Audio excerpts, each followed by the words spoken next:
AJ Styles is a new TNA World Heavyweight Champion. That was a bright spot in what was otherwise an uninteresting and dull pay-per-view. But you know what? It's TNA. What do you really expect at this point? If you aren't subscribed, go ahead and click that yellow button over there. Thanks. This is my 2009 review of TNA No Surrender. The first match of the night was Taylor Wilde and Sarita versus the Beautiful People, Velvet Sky and Madison Rayne, who was replacing Angelina Love, who's out of TNA, as of right now. Taylor Wilde and Sarita end up winning this match. There was nothing interesting about the match, except for the knockouts. It was only like a 4-minute match. Taylor Wilde, Sarita, like I said, they won the match. They are the first ever knockout tag team champions. Second match of the night, grudge match between Hernandez and Eric Young. This match lasted less than a minute. Basically, Eric Young, he said he wasn't even going to compete against Hernandez. He was going to basically forfeit the match. Hernandez, he comes out there, he gives a border toss to Eric Young, pins him, 1, 2, 3. It's over and done with in less than a minute. But that, this such short match, it was explained later on in the night.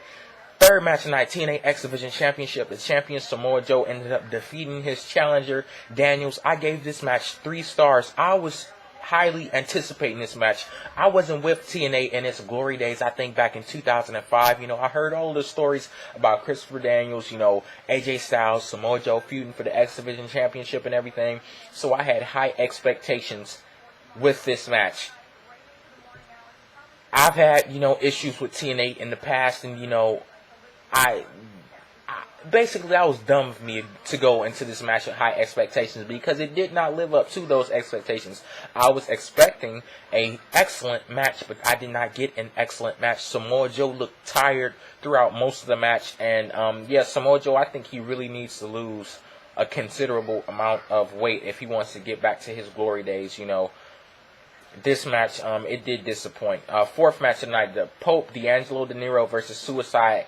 I think it was a no-holds-barred street fight. One of those. It's the same damn thing, Anyway, the Pope, DeAngelo, Dinero ends up winning this match versus Suicide. I gave this match 3 1/4 stars. They were all over the backstage, all outside. They went to DeAngelo, Dinero. He went to go climb the gate. I thought that point in the match was cool until Suicide pulled down his trousers and you saw like his ass. So that wasn't cool at all, but whatever.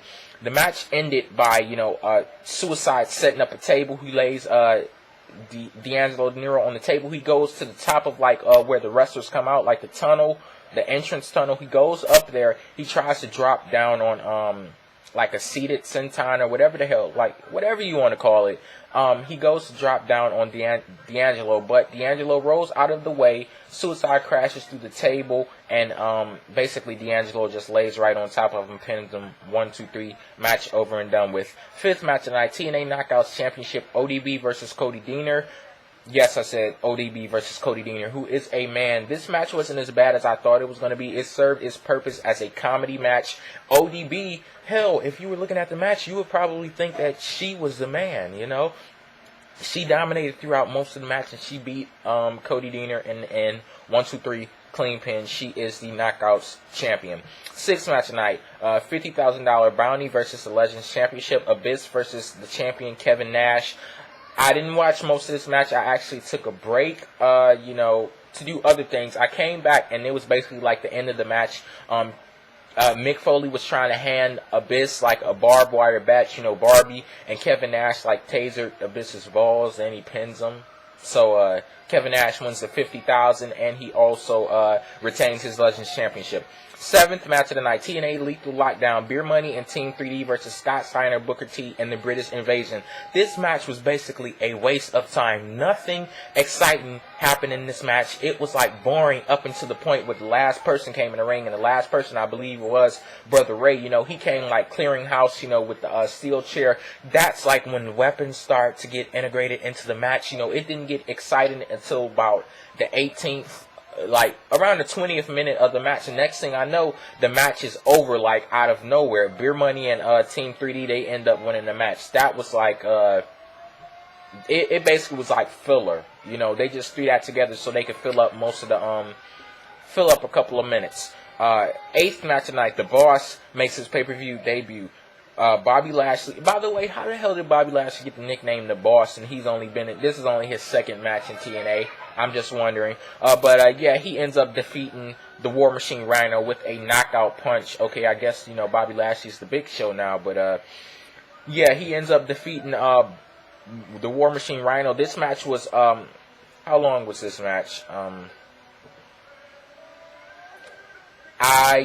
I'm not seeing it right now, but yeah, it was longer than I expect. I think it was about 7 minutes or something like that. That was longer than I expected. I expected this to be the squash match instead of like Hernandez versus Eric Young. But Rhino, he was actually competitive in this match with Bobby Lashley.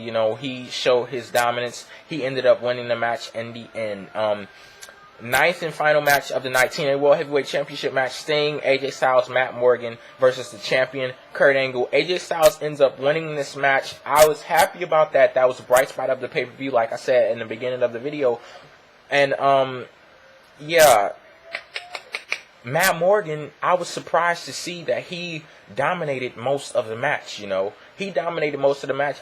It was looking like he was going to win, but it did not work out. Oh, and one thing that I forgot to mention, and why I forgot to mention this, you'll know why. Supermex Hernandez, he comes down to the ring, and he says he's cashing in his Feast or Fired briefcase. So he runs down to the ring, he gets in there, he's tangling it up with Kurt Angle even before the bell rings. He ends up having more action before the bell rings than he had after, because I think it was Eric Young. He came out and gave a pile driver to Hernandez, so he was out for basically all of the match. So he cashed in his Feast of Fire briefcase basically for nothing. He wasn't even competitive. You didn't even see him at all after that, point. So, yeah, AJ Styles ends up winning the match. And, yeah, I give this match 3.5 stars. It was the best match of the night. This pay-per-view, once again, it was an underwhelming pay-per-view. I wasn't expecting much about the whole pay-per-view as a whole. I was surprised by the, World Heavyweight Championship match. I was surprised by the Bobby Lashley versus Rhino match, and I was disappointed by the Samoa Joe versus Christopher Daniels match. But as always, I'm going to ask you guys your opinions. Type down in the comment section below. Remember to rate this video, favorite it, share it, all of that good stuff. Jada up here, and I'm out. Peace out.